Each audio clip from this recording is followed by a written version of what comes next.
This government meeting is brought to you by Eastworks and our local cable subscribers.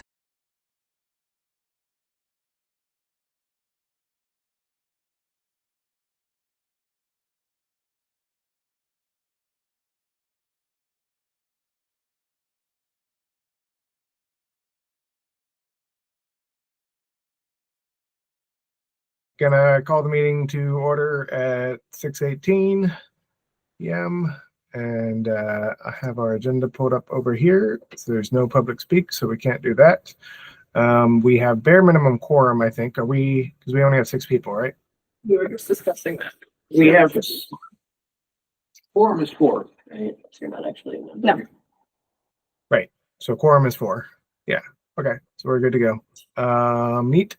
And then the agenda from last time, or not the agenda, the meeting minutes. Can I get a motion to approve the minutes? Motion to approve. Second. Motion has been approved and seconded. And all in favor, aye. Aye. Aye. Okay, cool. We're done. That has been approved. All right. So Renee, you want to give the kind of after action report from Yeah, for the invasive removal. coffee and invasive removal? Yeah. Even though it was very few of us, we were small but mighty. I feel like we really got a lot done in that area. I feel like we really got a very highly visible amount done. I'll be really curious to see how it plays out with the leaving. We bagged some of the invasives and then some we just laid out to dry to see what would be the better option for the future. So I'm very curious to see how that plays out.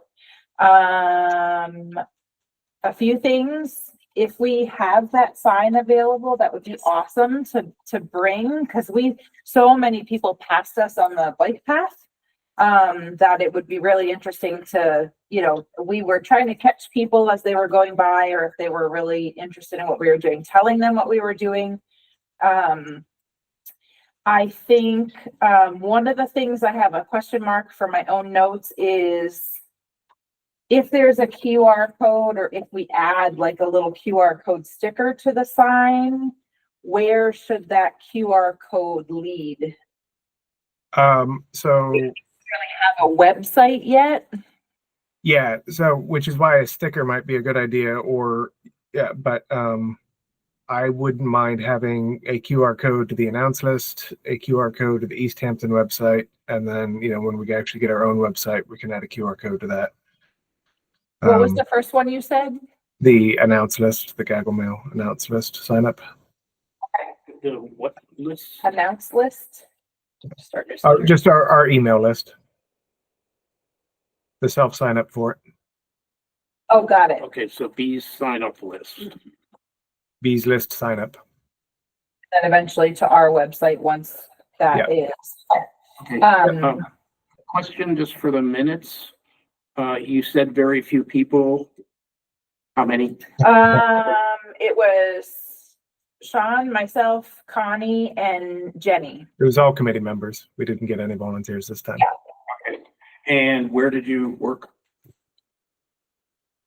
We worked on the section behind the Easthampton feed store, which I can go pull the GPS coordinates if you really want. But I mean, I think that's plenty good enough. Yeah, the place where all the trees were stolen from the city. I know that one of the things we had discussed was also potentially putting up flyers around town to improve engagement. Also could be having QR codes on that. I'm thinking, I've been searching online to try to find little infographics that have maybe a picture of the invasive plant, and then maybe the little blurb of the best way to remove that plant. And even if we had it with us, if it was small and had it on laminated each page on a key ring or something, to just have, so that if people are, we're if people are unsure what we're looking for, it might be interesting to have that to, then whoever shows up can familiarize themselves with what, invasives we have around here. And then my last thing was making sure we remember to take before and after photos. Because we took after photos, but we forgot to take before photos. And I think that would be really nice to include in our next events. Like I'll set up this coming month's events for this next coffee and invasives shindig, and it would be nice to include, some events from the previous. It would also be very good for our reporting, given our annual reporting obligation to Xerces Society. That would be the sort of stuff they would go for. Perfect. We did take some after, but we just don't have any of the befores. Right. It's good that we have an after. I feel like for a before we could just move about 10 minutes with all around. It's the same. It's so true. And we might have a before from last year from that same Okay. slide if we Okay, need to set cool. that in. And I took one really bad process shot, so I can upload that somewhere. Cool. Okay. Yeah. I love all those ideas. And yeah, we do have the PDF of invasive plants and removal techniques that DPW cool. approved. Okay. It's not hearing sized, but we could definitely, I like your idea of laminating it. Yeah. I'm thinking, just something to always have with us, with the sign or whatever, so that if people really want to familiarize themselves, or even myself, there's some invasives that I don't know. Sean's really knowledgeable. You're really knowledgeable about the best ways to remove them. So it's helpful for me too, if we see something and I can just refresh my brain to it. So, and I have a laminator and I'm happy to laminate whatever we find. So let me send you the PDF. In that okay. case. We could have a 3-ring binder we bring out. Yeah. It's cool. Maybe even a trapper keeper. Oh. Yeah, one other thing I do want to mention to the committee is that we decided to do an experiment about whether or not we needed to actually bag things in the event that they are not currently seeding out. So we did about half of the area with bagging everything, which is a substantial investment in time and effort for the people there. And then we did, about half, probably a little bit less than half. We just let the knotweed, let rest on the ground. And we will be keeping an eye on that as time progresses to see whether or not it comes back thicker in the section where we left it, as opposed to the section. It is going to come back. That is the nature of knotweed, especially if you're not treating. But it comes back thicker or taller or whatever in the section where we left it, as opposed to the section where we removed it. As a side note, I did notice along the bike path about a week later that Parks Department had not come along and removed the back bags that we left. So I just emailed, and I should have done this a while ago, but I just emailed Mr. Mason of the Parks Department to see if they are still going to go by, and if they need me to go double check whether somebody's already just decided to get rid of it. Because what may have happened last time is when we left them, somebody from National Nonwovens might have just gotten rid of them, and we just didn't, because we never did. Oh wait, did we see the bags at some point in the parking lot at one of the schools? I thought somebody went by and checked, but maybe not. I think I went by to check and they weren't there. Right, so which makes me suspect that maybe and this time we left a sign saying the Parks Department was supposed to come pick them up, which means they may have been left before they were disposed of by National Nonwoven. So we need to figure that out, or I need to figure that out. I guess I will continue to follow up with that. I copied in a couple of you on that, and yeah, we'll continue to work that. Cool. Do we have a date for our next invasive removal? I love the idea of doing it on a regular basis so we can have that flyer as a continuity. Renee has helped us to decree an official second Saturday of every month. So that is. It's so much easier for me when I know I can just be like, just block this off in my calendar every second Saturday of the month. Yep. And then it's really hard for me last minute. So that would be the 13th. Okay, thank you. I can add that to the city calendar too. okay. Yeah, that'd be great. I'll add it to the city. Okay. Yeah, we have it on all the places we've calendared it as kind of 2 events. We have the coffee thing and the invasive removal as 2 different events. I don't know if that's worth doing on the city calendar, but just because they're at different locations, so it might be confusing for folks. Yeah, I can combine it and then I can add a description with the Okay. locations. Okay. Yeah, sounds good. Great, that'd be cool. I'll also mention, we were talking about this a little bit at the removal, but it was really nice to see the impact of the work that we did last year at the invasive. There's a lot of stuff that hasn't come back. A lot of the things that we, not a lot, some of the things that we transplanted in made it and seemed like they're thriving. And then some of the room that we opened up seems to have created an opportunity for other natives to recolonize. So all that to me is really encouraging. And says that what we're doing things is are making an blooming. impact. Yeah. Oh, and Jenny planted milkweed seeds. Yes. I have not watered them, and I haven't gone back to check on them. They're tough, but given how hot and dry it has been, I don't know if I'm super optimistic that anything's going to happen there. But Even if we get just a couple, it's still. Yeah, because it'll take off from there. totally. I have tons more seed, by the way. I have like way more than I need. So, and just keep that in my fridge until needed. I'm so glad to know that the fridge stratification worked. It works. This Yeah. is the first, this was a trial to see what happened, and it's been That's really awesome. successful. Yeah, Yay! very interesting. Okay, we wrapped up on that. Anything else anybody wants to? Cool. Next up is I sent a link, and this was kind of a question for Sophie, or maybe I need to pass it over to our conservation agent, whose name I've forgotten, but it's just a link. Ava, thank you. But it's just a link to the mass.gov pesticide examination and licensing thing, and I wanted to see if that was actually the correct licensing we would need if we wanted to get approval for applying herbicide on these removals. That is a good question, and I will highlight it to take a look at on Monday. If I don't know the answer, I can pass that along to Ava for you and get back to you on that.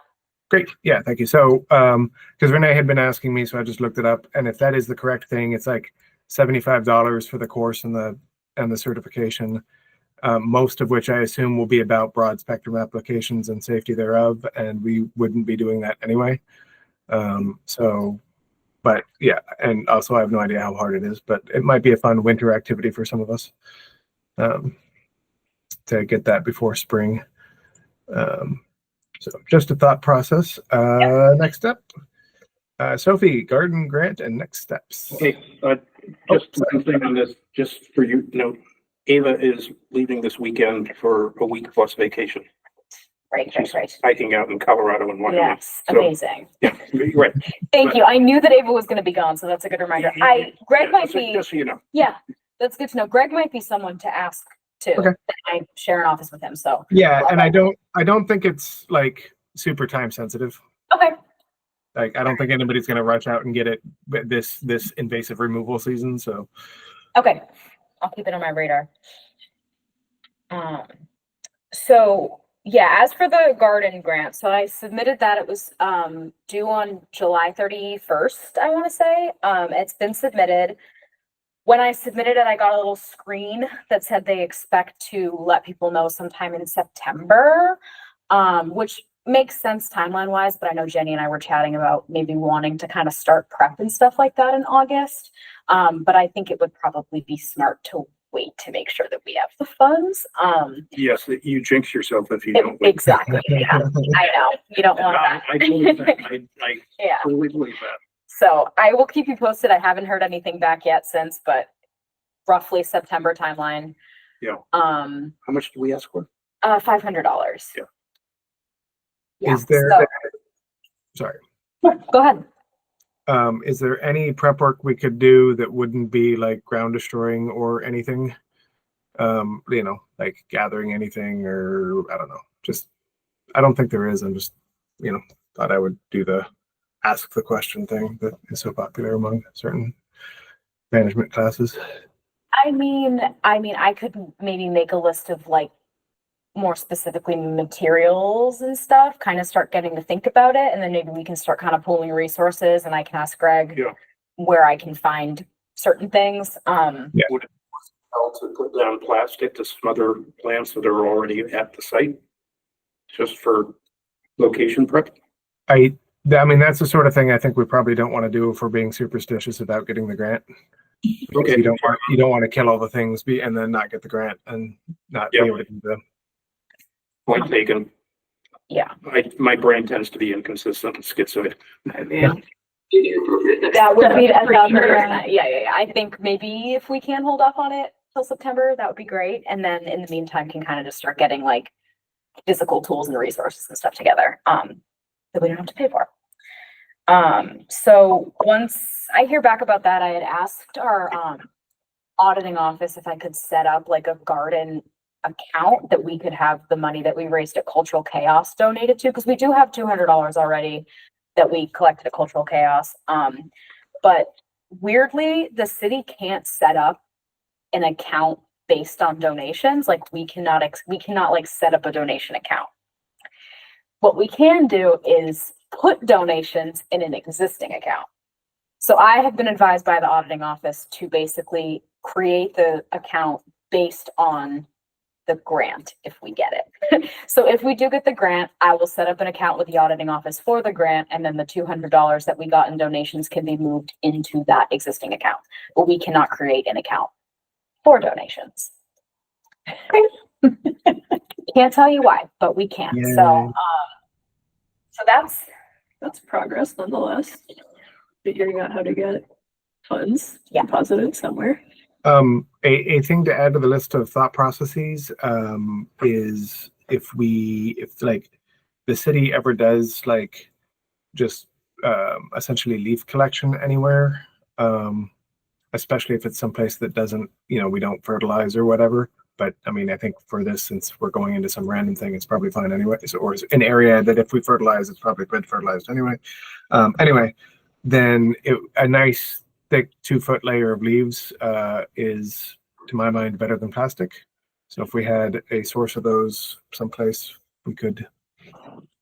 I mean, Jenny's giving me funny looks over there, so maybe I'm wrong, but it worked I in was my trying to end. be neutral. Yeah, a thought.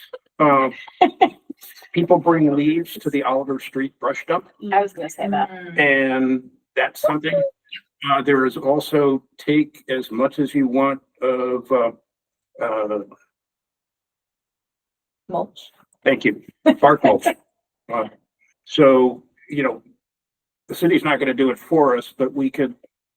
I just wanted to see if we knew about sources. I'm a little bit concerned about the leaves that people bring just because I really don't want neonics in there, especially if we're trying to do insect-based gardening. But if we can get sources where we're relatively confident that they're not going to have neonics, you wouldn't have any confidence based on Oliver Street sources. No, not at all. In fact, I would assume that there'd be a fair bit in there. Sure. Okay. Makes sense. Cool. Yeah, that's all the updates I have on the garden grant, but I will keep you all posted. The next thing that I kind of wanted to give just a few quick updates about, we moved the date for Art in the Garden. It was supposed to take place in June, and it was one of those super rainy weekends that we got every weekend in That June. we haven't had since then. Exactly. I was reminiscing. So we moved it. It's going to be September 6th from 2 p.m. to 5 p.m. So the gardens will look very different, but if we get good weather, it will still be a nice day and all the art will be out. So if there ends up being another newsletter or Bees Announce thing that goes out before then, I have some Art in the Garden materials that I can send over. Okay. So that's happening September 6th. And then another event that we've added to the calendar, it's more of an energy-based thing, but might still be of interest. We're doing an energy fair at Smith Vocational High School on September 21st. And I need to confirm the time frame, but I believe it's going to be from 1 p.m. to 4 p.m.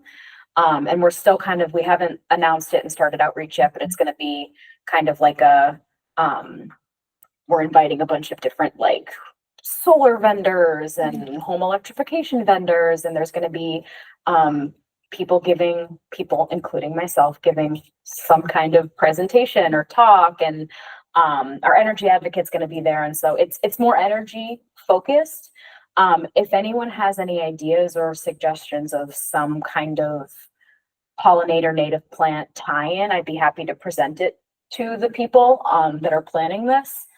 I mean, it's not an Easthampton event, it's a Northampton event, but I mean, still we're doing outreach and stuff to Yeah. Easthampton residents. So I don't think they've firmed up their invitee list. So if anyone has any suggestions, feel free to email me. And if not, you're also welcome to just attend the event. I think it's going to be free. So Thanks. Sorry. September 21st, Okay. I believe from 1 p.m. to 4 p.m. Okay. But I know the time has been kind of toggled around a little bit. So yeah. Sophie, what was the time for Art in the Garden again? I'm just going to send Art a in the calendar. Garden is going to be from 2 p.m. to 5 p.m. Okay. And on September 6th, which is a Saturday. All right. And now the Bees committee members have a calendar invite, whether they wanted it or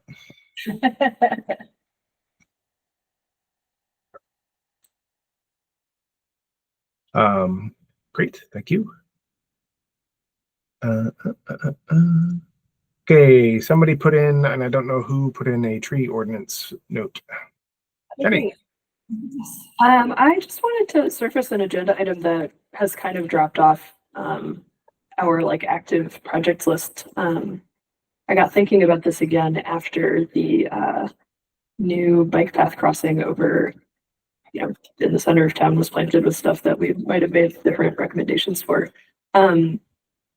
Months ago, perhaps even a year ago, we were discussing submitting an ordinance with a list of recommended native tree species as street trees. And Owen and I were like starting to work on it, and then he left, and I have not returned to it. He has offered to like work on that, not as a member of the committee, just as an interested member of the public. And we do have a draft. Don't remember really what state it's in, but I just wanted to bring that back up and see if that's still something that we want to pursue as a committee, and see if anybody else is interested.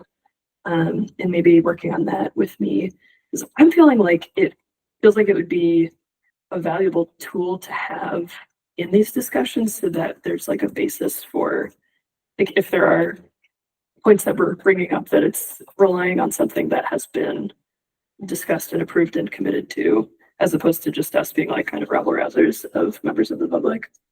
So that's what got me thinking about it again. I don't know if other folks have comments on that. And I also really don't recall what state this thing is in. Like, it might be pretty drafty. And I was hoping that this would be something that Connie would be interested in jumping in on, because the fact that it's an ordinance to be submitted to the city council feels like it would be really nice to have a councilor involved in that. But we're not graced with her presence, unfortunately.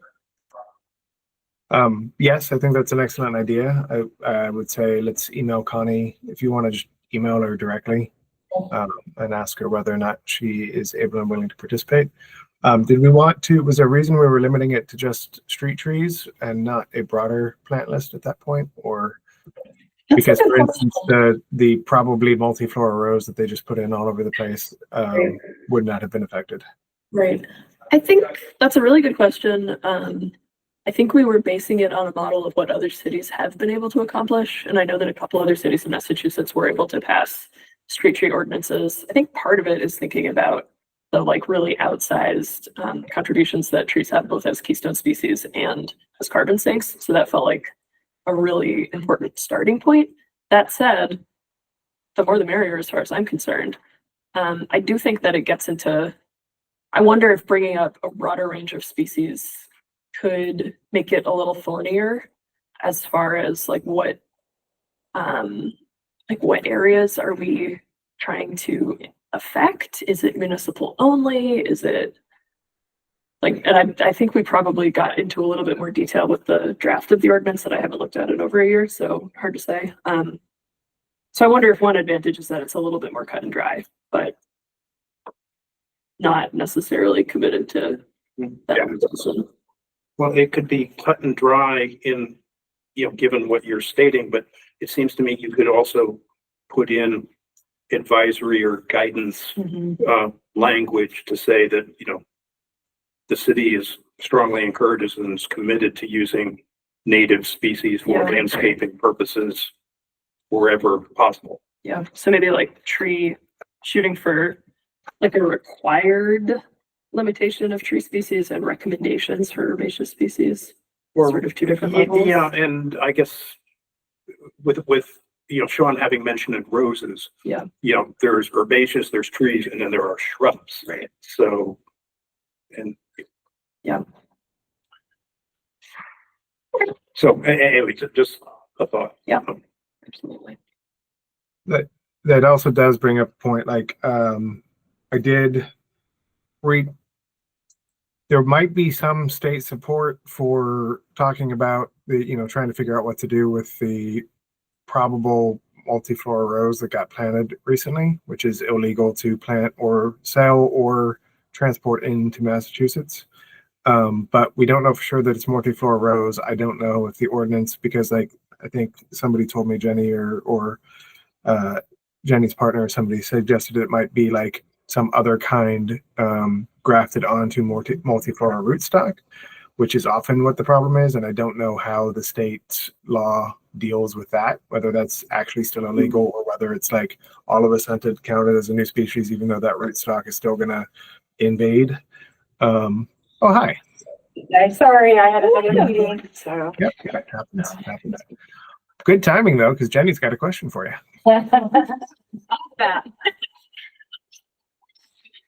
No, thank you for joining us after your.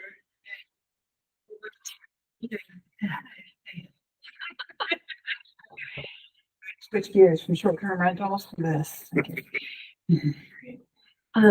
We were discussing resuming, so about a year ago, we were talking about developing an ordinance for native tree species for street trees, which kind of dropped off the front burner after a while. So I'm bringing it back up to see if we're still interested in pursuing that. Yeah. There's a very rough draft, I think. I'm not sure what state it's in. It seems like the consensus from the group is that we are interested in resuming work on that. And what we've just been discussing is whether we would want to keep the focus specifically on trees or consider recommendations for shrubs and herbaceous species in that as well. And we were just saying, wouldn't it be nice if we had a city councilor in the room to bounce this off of it and see if you're, interested and available and being one of the people thinking about it. Yeah, so as the chair of the ordinance committee, I think, if that's something that you all want to pursue, I think that we can do that. I think the one thing that we would have to think about is, I'm assuming we're talking about public city-owned land. Obviously, it would be very difficult to enforce private property and stuff like that. So I think that that's certainly fine. We're actually right now, not that this is related, but we just, the last part of the meeting, we were talking about not using sewage sludge on city property, right? So I think that this is not connected, but I think it's about preserving and land and kind of what we do with our property. Right? So, great. Yeah.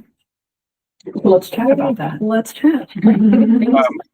Jenny, there are only two things. We have a folder in the shared drive that's ordinance materials, and it has two lists, but no ordinance language.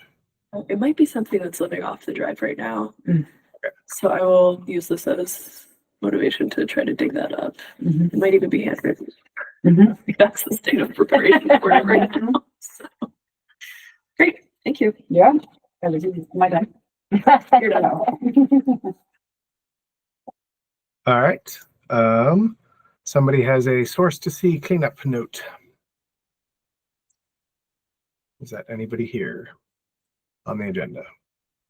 I saw something about it. I don't know what it is. Okay, sometime. It's Sunday, September 21. I'm signed up, so this is the way I can speak. I didn't put this in. Owen Zarrett is taking a lead in organizing it. It is going to be focused on I mean, the epicenter is going to be Millside Park. It goes, the hours are 9 to noon on Sunday. And so he has a well-organized sign-up list. And let me back up. I actually accessed through Connecticut River Conservancy, and that led me to this. So if I had to retrace the steps, I would struggle. But anyways, but the epicenter is Millside Park, and people were asked to volunteer for subgroups addressing Millside Park, around Mill Pond, portions of the rail trail going west and east from there, and I think there was 1 or 2 other locations. So, anyways, I'm signed up, and that's what I know from my sign-up experience and what if. So, hopefully that helps. And if you've got the time and inclination, join the fun. Sounds good. Point out that New City Brewery is close at hand, and they open at 12 on a weekend. So, conveniently located. I'll be there. Great. Thank you. Okay, Renee, you have an item for potential plan for a native seed swapping event. Yes, so, someone I believe on our Facebook, one of our Facebook posts had asked about, doing like some sort of a plant swap or something that, in town, we could all just share native plants, which is a great idea, except for jumping worms. And I would hope that the people that would be swapping aren't spraying and things like that. So one of the things that popped in my head is fall is coming quickly. Is it worth our while to be thinking of a native plant seed swapping event, which would then potentially could lead into another winter sowing event, which I know was successful last year. I couldn't make it because I was ill, but it could be one of those things where, having a winter sowing event could be a yearly recurring event. And if so, it might be interesting to start with the seed swapping event, and then we have such a variety to then work on for their winter sowing event. And so some notes that I have was to ask Jenny, as far as like timing of collecting an event, to then timing of the collecting, and then also of the event, to then give time to also then schedule the winter sowing event. And then, things like, where is a good place? Like the library annex is such a nice big space.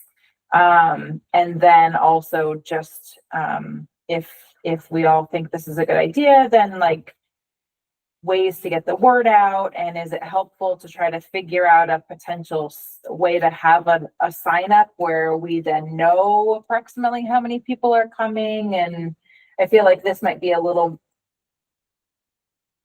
need a little more of organization than like our garden planning event, where, that was just an easy, like, come and, here's some supplies, where this is, would it be helpful to get some sort of a sign up, where that way there we could see what do we need for supplies and things like that. If 3 people show up, it's one thing, but if 20 people show up, then so it's just something that was rattling around in my brain the last month, which I think could be a really fun event. And at least, even if we get some people that want to plant a few natives in their yard, I feel like it would be beneficial. So, any thoughts? Love that generally. I like the tie-in with leading up to another winter sowing. I think that's really smart. If only as like advance outreach, communicating that will be a yearly thing. That would be awesome. As far as timing goes, I mean, I think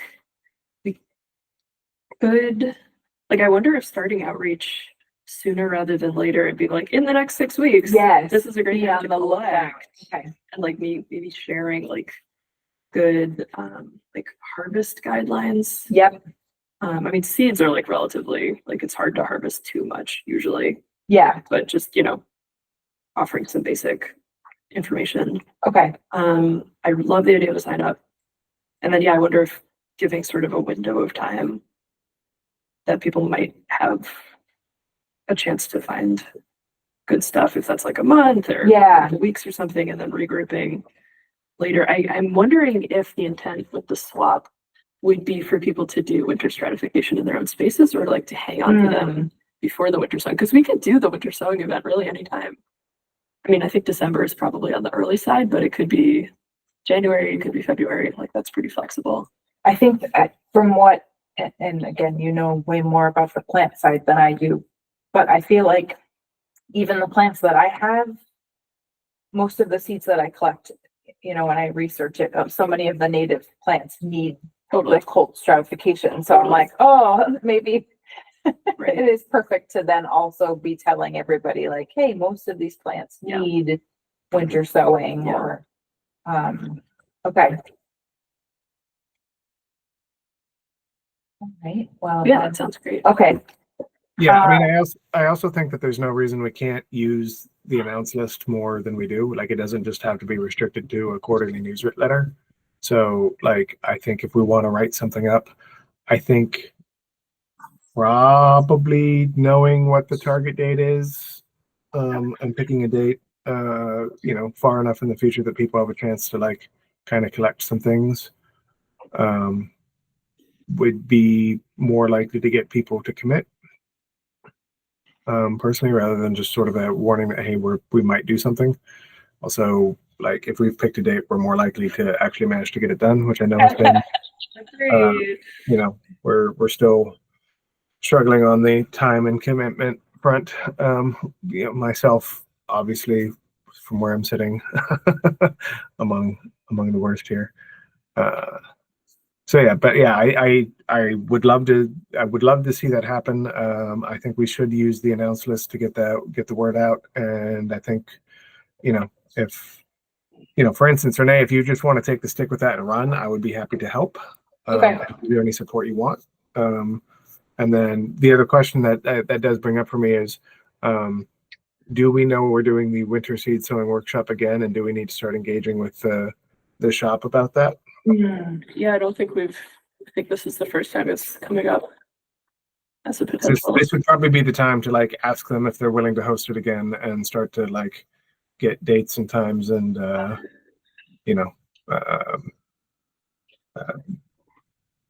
potting soil sourcing on the board.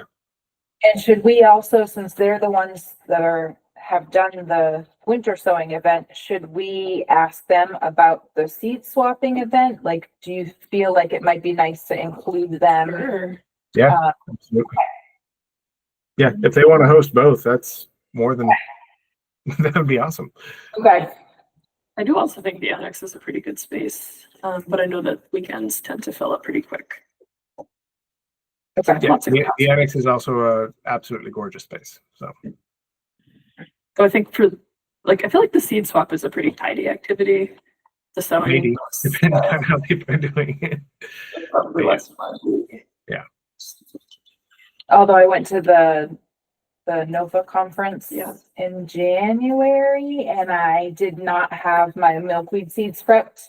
So I was in the bathroom trying to get the defluff them and I had fluff. It was crazy. Yeah, it was not, I was like, this was very poor planning on my part. So I could imagine that potentially happening during the seed sowing event. Okay, well, that sounds like a good starting point. Okay, yeah, so more info to come, but I'll start, searching online to see other places that might have done a seed swapping event and try to, get some good ideas on what sounds like it could work. And then keep you all posted. And I would be happy to like edit the newsletter if you're ready to put it out. You can just drop that in the shared drive and then we can copy it over to Gaggle when we're ready to go. Minor little things like I always harp on asking people if they're sourcing it from stuff that wasn't grown from wild, like, Yes. hopefully if they can have it be, if they're original plants, even if it's a few years later or whatever, were, organic or otherwise from a source that's unlikely to use neonics, that is preferable. Yeah. Since the neonics will go seed to seed for Yeah. Yeah. This is maybe getting into the weeds too much, and I'm happy to No. pick this up. Get it? Getting in, never mind. Yeah. What is a weed anyway? I wonder if you could provide like a little suggested, like once you have your bag of seeds, like please fill out any of this information that you have. If you know the Latin name, if you know the common name, date collected, location collected, like please let us like affirm that you did not, to your knowledge, involve neonics, etc., or just whatever the information that would be useful. Not necessarily trying to get people to fill out like a whole, like an amount of information that would be a bar to participation, but just so that there's at least like a baseline once they are rolling in to the swap. I feel like that could be really helpful. Yeah. I'm wondering even if there's a way to tie that into the sign up or no, like to know that information from behind the scenes ahead of time, like a Google Doc that you fill out to sign up. And then it might ask some seed questions. I'm just playing devil's advocate, rolling it around of like, For sure. and then we know ahead of time kind of what's coming in. Because if everyone is bringing goldenrod, like probably we're okay on that front. Well, I wonder if the sign up could trigger like a little welcome packet or like, here's some guidelines, here's some information that would be helpful to have. Here's like, some people like using Ziploc baggies, some people like using a yogurt container. Like, I'm just making stuff up now, but something that would make people feel like empowered with some information to go forth.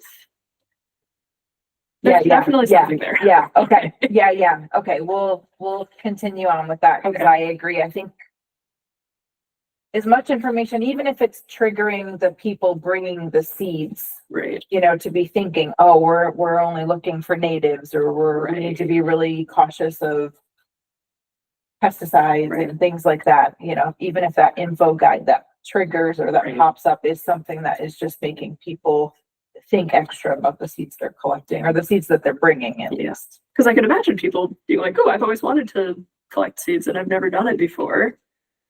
And I also think it would be a valuable resource, even if people don't end up coming to the seed swap. Yes. Okay. Yeah. That sounds like a okay. to think about. If we have the opportunity to figure out a way to like put this in as a question, like it would be interesting as well to have a like requested, can anybody get me sort of thing that we could send, like be able to send out like searching for cardinal flower. But I don't know what the mechanism of that would look like. So, but cool. Yeah, that all sounds good. Okay, I'll keep you all posted. Anything else on that thought process? Looks like we're good. Renee, you also have a thing about talking about community engagement with photos. I got a lot of thoughts this I know, it's fantastic. I love them. Keep them coming. So I really, because I do photography and I do events, it's kind of like a snowball effect of, people see my photos, talk to me about my photos, but then also always want to show me their photos, which I love. And so I think that could be a really good way to up community engagement is through photos and letting people share with us. It could, be anything. It could be their garden. It could be insects visiting their garden. It could be this interesting way that they're composting or that they have a rain barrel set up or just some sort of ecological related photo. And you know, we could use those for our Facebook page. Obviously with their consent, our website, newsletters, flyers.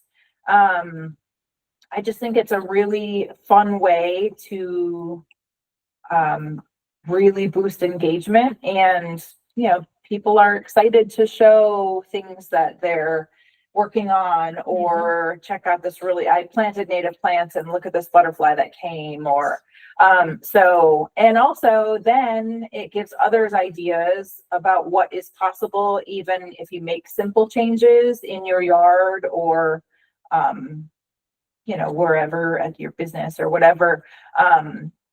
And you know, it gives people the opportunity to kind of like, you know, gather ideas of things that they could do that might make some changes.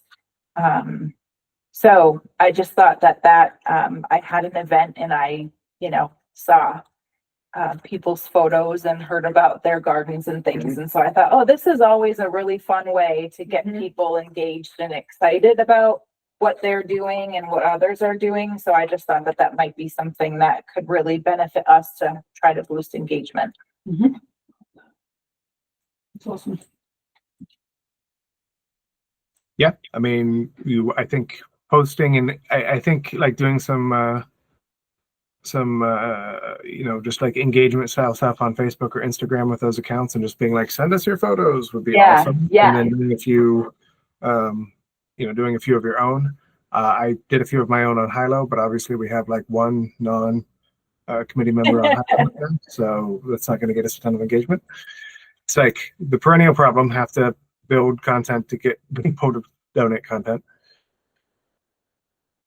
But yeah, I think that is fantastic. Okay, that is. How do you want to talk a little bit about Nick? Yeah, sure. Okay. I think I shared my notes. Nick Pietronero, if I probably butchered his name. He's a DCR employee that Sean got in contact with somehow, and I picked up the ball to contact him. He's done bumblebee surveys for DCR. He works out of their, I believe, Westfield office. So I had a long, you know, a nice chat with Nick about ideas of how we might be able to involve him, and you know, possibly create an event where people could learn about bees and gardens and stuff.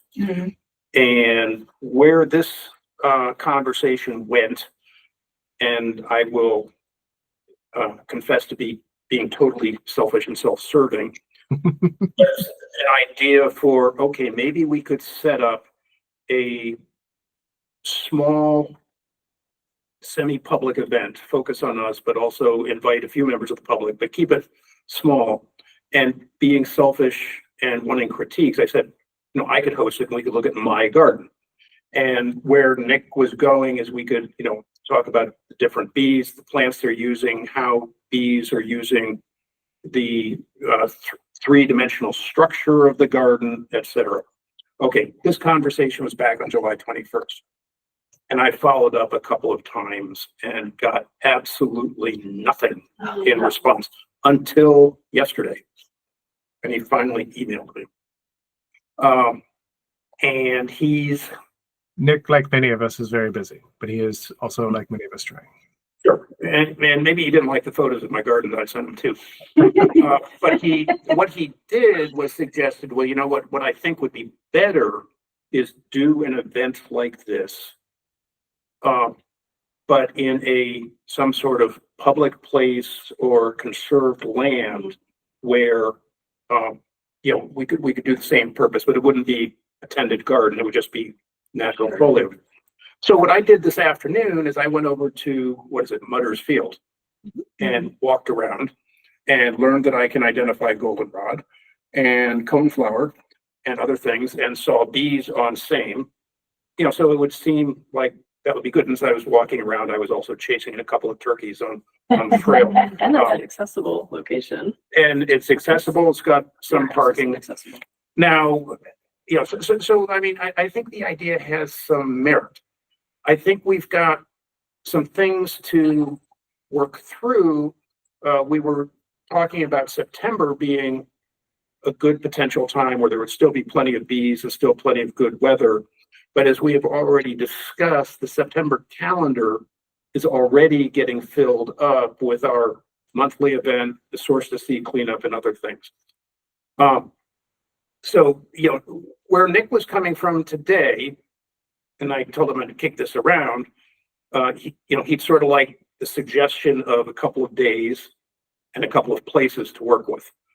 I've only figured out one place, but the days stumped me.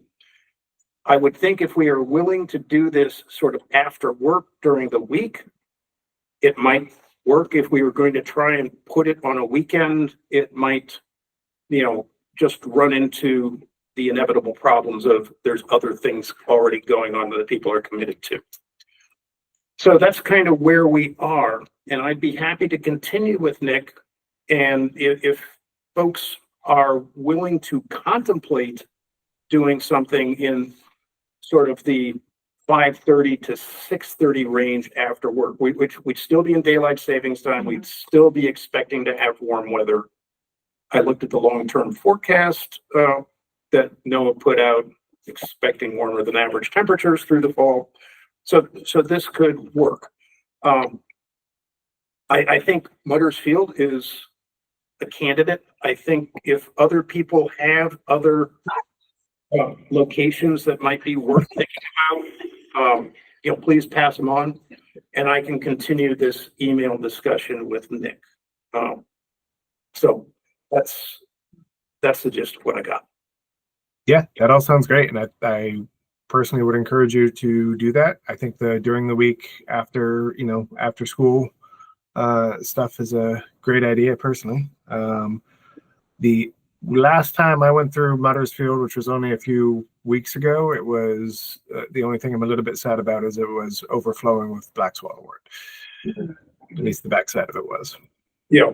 Well, yeah, but there were, some native plants, and they were actually mostly on the pathway leading down to the field as opposed to around the field itself. But I mean, that, but that by itself could be good. And, and a walk around the field, just talking about, okay, let's look at where the bees are distributed and what resources they're using.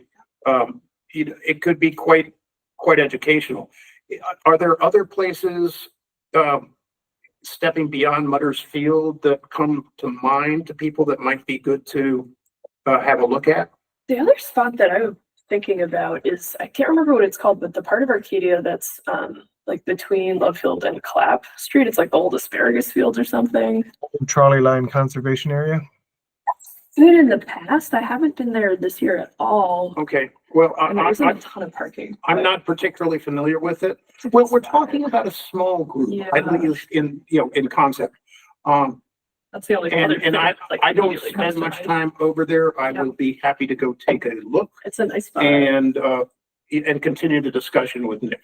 I think that would be an excellent spot. I was there to look at fireflies a couple of months ago, and they were, a glorious star field of swimming fairies all over the place. So, yeah, I think that's and they have been conserving it actively. And, so there's, tons of, I don't know what there's going to be now, but there was a lot of very interesting plants a few months ago. So, and there's benches and a path through it and all sorts of other good stuff. So well, I'll go over there and do a little bit of a walkabout, and I'll share things with you folks, and mostly as copies of emails, and we'll see how responsive we can get Nick to be.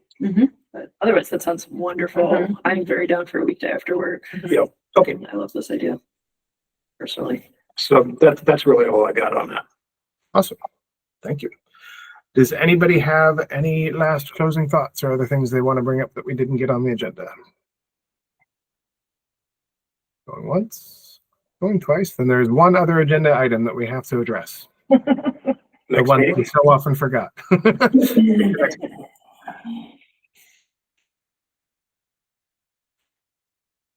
Let me pull up the city calendar.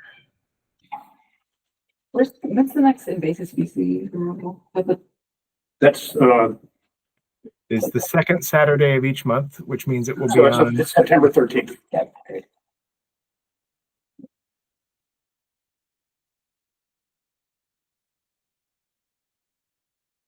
Should we have it after the invasives removal or before? That would I don't probably- think, now that we're consistent, I don't think it matters.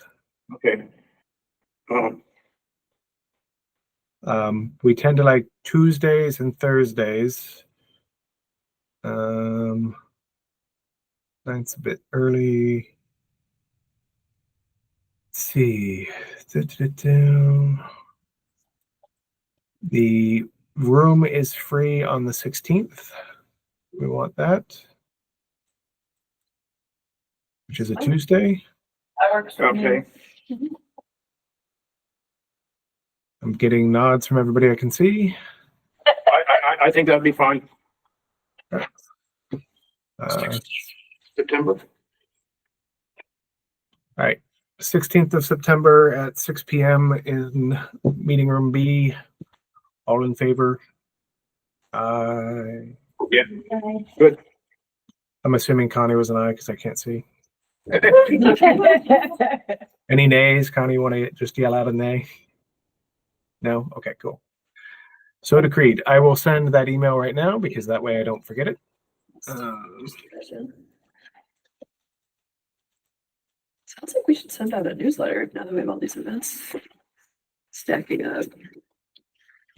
I mean, we can get started,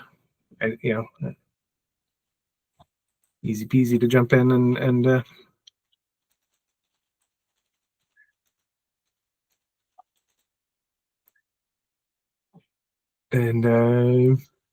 I can edit or jump in and get some structure going or whatever folks want. So just let me know if you want. Yes, Hal. A procedural question. Sir. And I don't want to go off untethered here.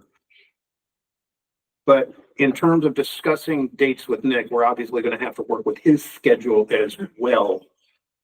Do we have to formally pick dates as a committee? No, because it's not a committee meeting, so we won't be having quorum or anything. It's not, there'll be no decisions being made. So I think you can lead that and just tell us what you're doing and we can make sure we disseminate it.